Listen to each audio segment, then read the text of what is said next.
ఎనుగొండను మాత్రం రూపురేఖలు మాత్రం మారుస్తాను గట్టి నమ్మకం నాకుంది. ఎందుకంటే కాంగ్రెస్ ఎనుగొండ అంటే కాంగ్రెస్, కాంగ్రెస్ అంటే ఎనుగొండ, కంచుకోట దాన్ని ఎప్పుడు కూడా ఢీకోట.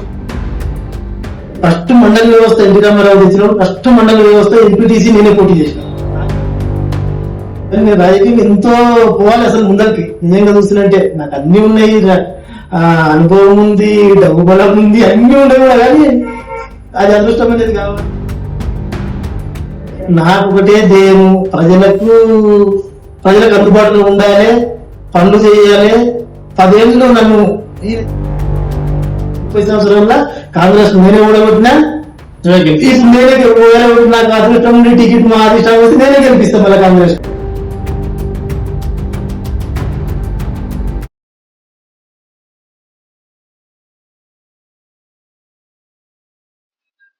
నమస్తే. ప్రస్తుతం మనం మామనార్ మున్సిపల్ కార్పొరేషన్ స్థానికంగా డివిజన్ 3 లో ఉన్నాం. సో డివిజన్ 2 లో ఉన్నాం. ఏదైతే కార్పొరేషన్ ఎలక్షన్ సంబంధించి స్థానికంగా అయితే రిజర్వేషన్ అయితే పూర్తయింది. సో రేపా మాప అన్నట్టు షెడ్యూల్ అయితే రాబోతా ఉంది. దీనికి సంబంధించి వార్డు డివిజన్ లో ప్రస్తుతం సో జనాల నుంచి మెజారిటీగా సో నర్సింగ్ యాదవ్ పేరైతే వినబడతా ఉంది. సో వారి మాటల్లోనే మరి ప్రజల నోటి నుంచి వచ్చిన మాట వాస్తవంగా వారు కార్పొరేటర్ గదిలో ఉండబోతా ఉన్నారు. ఉంటే గతంలో వారు జెడ్పీటీసీగా వారి ఫ్యామిలీ నుంచి అయితే పనిచేసిన అనుభవం ఉంది. సో ఎటువంటి అభివృద్ధి కార్యక్రమాలు చేశారు, సో అంచెలంచెలుగా రాజకీయాలు అయితే సో ఉన్నత పదవులు అయితే వారైతే చేసిన అనుభవం అయితే ఉంది. సో వీటన్నిటి దృష్ట్యా రేపు డివిజన్ గెలిచిన తర్వాత ఇంకెటువంటి సమస్యల పరిష్కారం కోసం ముందరికి వెళ్దాం అనుకుంటున్నారు. ఇలా పలు అంశాలపై పూర్తిగా వారి నుంచి ఒక వివరణ తీసుకునే ప్రయత్నం అయితే చేద్దాం. నమస్తేనా? నమస్తే. ఎట్లా ఉన్నారు? బాగున్నారా? బాగుంది. సో చాలా ఇంత పెద్ద బిజీ టైంలో కూడా టైం ఇచ్చినందుకు థ్యాంక్ యూ అన్న. సో మొదటగా తీసుకుంటే పొలిటికల్ గా ఎప్పటి నుంచి అన్న ఎప్పుడు స్టార్ట్ చేసి మీ పొలిటికల్ కెరీర్ అనేది? నాది 82, 83 ఎస్ఎస్సీ అయిపోయింది. ఎస్ఎస్సీ అయిపోయిన నుంచి మాది ఎనుగొండ అంటేనే కాంగ్రెస్ రాజకీయం. మరీ వృక్షం ఉండాలి. కాంగ్రెస్ ఎనుగొండ అంటే కాంగ్రెస్, కాంగ్రెస్ అంటే ఎనుగొండ, కంచుకోట దాన్ని ఎప్పుడు కూడా ఢీకోట్లేదు. నారాయణ నేను అంటే సర్పంచ్ ఆయన చేసి వేరే పార్టీ అనేది లేదు, ఏది లేదు. ఆ కంచుకోటకు మేము అప్పుడు పిల్లలకు ఉన్నాగా కూడా తెలుగుదేశం కొత్త వస్తే తెలుగుదేశం జాయిన్ అయినాం. ఫస్ట్ తెలుగుదేశంలో జాయిన్ అయ్యి ఫస్ట్ మండల వ్యవస్థ ఎన్టీ రామారావు తెచ్చినప్పుడు ఫస్ట్ మండల వ్యవస్థ ఎంపీటీసీ నేనే పోటీ చేసిన. నాకే అవకాశం ఆ రోజుల్లో. అప్పుడు మాదేది తిమ్మసనపల్లి, ఎర్రవల్లి, ఎనుగొండ, శ్రీనివాస్ కాలనీ ఇంత కలిసి ఎంపీటీసీ. ఆ రోజులలో ఫస్ట్ ఎంపీటీసీ వ్యవస్థ స్టార్ట్ అయితే ఫస్ట్ ఎంపీటీసీగా నాకే ఇచ్చారు టీడీపీ టికెట్. తెలిసేదా? ఇమ్మన్నారాయణ ఎంపీటీసీ నిలబడ్డాడు స్థానికంగా.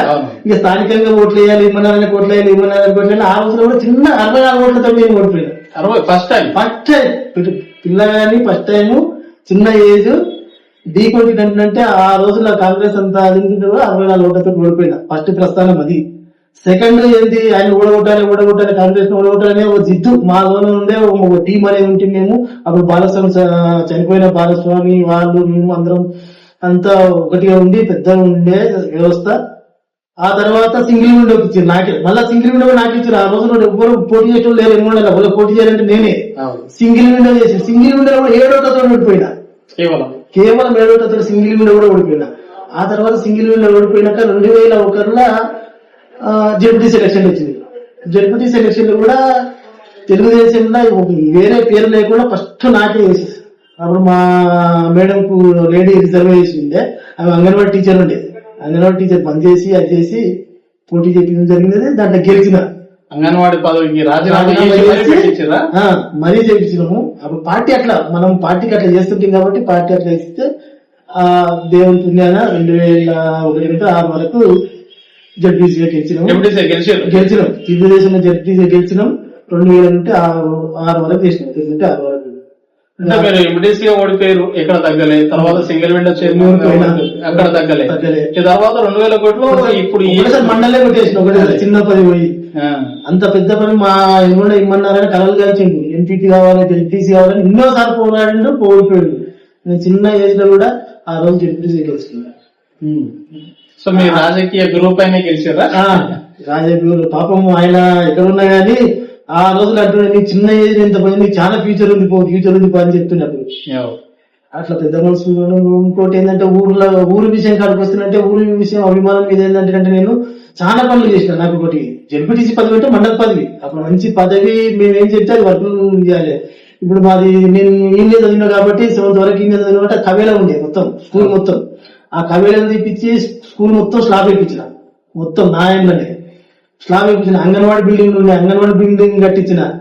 డ్వాక్రా బిల్డింగ్ ఇప్పుడు బీసీ కాలనీ అది నేనే కట్టించిన. బీసీ కాలనీ మొత్తం అప్పుడు నేను వేసిన రోడ్లే ఉండే, ఇప్పుడు కూడా అప్పుడు నేను వేసిన సీసీ రోడ్లు ఇప్పుడు కూడా నేను వేసిన రోడ్లే ఉండే. ఆ తర్వాత రాజశేఖరెడ్డి గారికి టికెట్ వస్తే రాజశేఖరెడ్డి గారి ఇంట్లో పోయినా, ఆయన విజయానికి తోడ్పడ్డా, గెలిచిండు. పాపం అన్యాయం 5 ఏళ్ళు ఉంటే నాది కూడా చరిత్ర మారుతుండేనో ఏం కథనో కానీ నా దురదృష్టము, ఆయన దురదృష్టము, అసలు నా దురదృష్టం. నాకు ఎన్నో కష్టాలు పడుకుంటూ వచ్చినా కానీ ఏడ కూడా ఒక్క జెడ్పీటీసీ మాత్రం అనుకుని 10 కొట్టినా కానీ సాటిస్ఫై. కానీ నేను రాజకీయం ఎంతో పోవాలి అసలు ముందరికి. నిజంగా చూస్తున్నంటే నాకు అన్ని ఉన్నాయి, అనుభవం ఉంది, డబ్బు బలం ఉంది, అన్ని ఉన్నాయి కూడా. కానీ అది అదృష్టం అనేది కావాలి. అదృష్టం ఇంతవరకు వచ్చింది. ఇప్పుడు దీనికి పోటీకి నేను కూడా ఇచ్చిన కార్పొరేటర్, ఫస్ట్ కార్పొరేటర్. ఇంకొకటి ఫస్ట్ మున్సిపల్ కూడా నేను నిలబడ్డా. మున్సిపల్ బీజేపీ నిలబడ్డా. ఆ రోజు కొన్ని ఓట్లతో ఓడిపోయినా ఆ రోజుల్లో కూడా. ఇది మళ్ళీ ఇప్పుడు నిలబడ్డా. మళ్ళీ ఫస్ట్ కార్పొరేషన్ ఎలక్షన్స్ మళ్ళీ బరిలో ఉంటున్నా. ఫస్ట్ ఎంపీటీసీ వచ్చినప్పుడు, ఫస్ట్ కౌన్సిలర్ గా వచ్చినప్పుడు, ఫస్ట్ కార్పొరేటర్ గా వచ్చినప్పుడు ఫస్ట్ అన్ని అదే. సో ఇప్పుడు మరి కార్పొరేటర్ బదులు మాగ్నార్ కూడా మున్సిపాలిటీ నుంచి కార్పొరేషన్ కి అప్గ్రేడ్ అయిపోయింది, కౌన్సిలర్ నుంచి కార్పొరేటర్. సో మరి ప్రజల నోటి నుంచి వచ్చినట్టు సో కార్పొరేటర్ గా బరిలో ఉండబోతా ఉన్నారు. అయితే బరిలో అయితే ఉన్నా. ఇప్పుడు నాకేమి లేదు, నాకు ఇద్దరు కొడుకు, అందరు సెటిల్, అందరు పెళ్లిలేని ఎంత అయిపోయింది, ఏమీ లేదు. నాకు ఒకటే ధ్యేయము, ప్రజలకు అందుబాటులో ఉండాలి, పనులు చేయాలి. 10 ఏళ్ళు నన్ను ఈయన చేసిండు అనేది ఒక పేరు రావాలని తప్ప కానీ వేరేది ఏమి లేదు. రాజకీయంగా నేను పైసలు సంపాదించాలి, అది చేయాలి, ఇవి చేయాలి అనేది నాకు లేదు. మా తాత పెద్ద గొల్ల అనుమానం అంటేనంటే, పెద్ద గొల్ల అంటే మేము యాదవులమే. మా ఊళ్ళో పెద్ద గొల్ల అంటేనంటే మా ఇంటికి ఇచ్చిండ్రు.